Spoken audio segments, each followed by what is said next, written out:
It's an artwork of, in some ways, of three parts. There is a publication, there is a wall painting, and there is seating design for you to sit and read the publication. So these are the things that I have brought to the gallery. But in a way, what I would say is that another element of the artwork is the courtyard of the museum itself, which of course existed there prior. And I suppose all of my interventions, all of the things I have asked to be added to the environment of the museum are in order to reflect upon this site of the courtyard, because this site of the courtyard is very connected to the history of the specimen of the bowhead whale. I think I was really fascinated by seeing the artefacts in the stores as much as in the display. Perhaps when one goes around a store, one thinks about potential narratives or histories that could be unfolded around artefacts, whereas I suppose a display is already presenting a narrative. So in a way, from an artistic point of view, perhaps it was kind of more exciting to see the potential in the stores. And wandering around the stores, there are many extraordinary things, and there were a number of other things that I considered working on.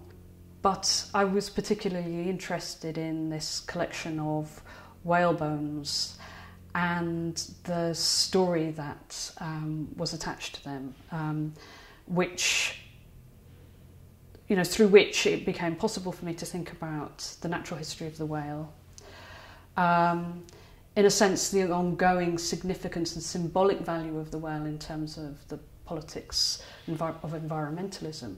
But also through this particular whale and the fact that it was too damaged for display, the story of its damage was one that was really interesting in respect of this institution and the history of the museum and of Berlin itself. And it became a means by which you could kind of weave many things together: the social and political history of Berlin, of Europe itself, over the last 50, 60 years, and even longer, last 100 years, and the natural history of the whale.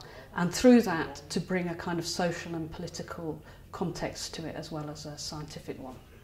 So I think I wanted to make a piece that would allow a museum not simply to be a place of teaching, not simply to be a pedagogic place, but a public place, a place where people can be and can think, and a place which has a history. It is not just a place of transit, it is not just a place of people coming through finding things out. It's a place where a collection has been built, and it has an institution, and it has a community, and it belongs to the public. And in a sense, I wanted to draw on that sense of a more enduring environment for reflecting on these matters. In relation to that, one of the really important things about the piece is that it asks you to look at something that, within all of the amazing things that there are to look at in the museum, isn't very amazing. It's a kind of very boring courtyard where nothing much appears to be going. I mean, maybe some work is going on. It's in a process of transition. It's certainly not as exciting as many of the things in the museum. But I suppose one of my interests is that, in a sense, by looking at that and spending some time and thinking about it, through encountering the text, which is a sort of short story about that courtyard, one then may think about the artefacts in the museum very differently.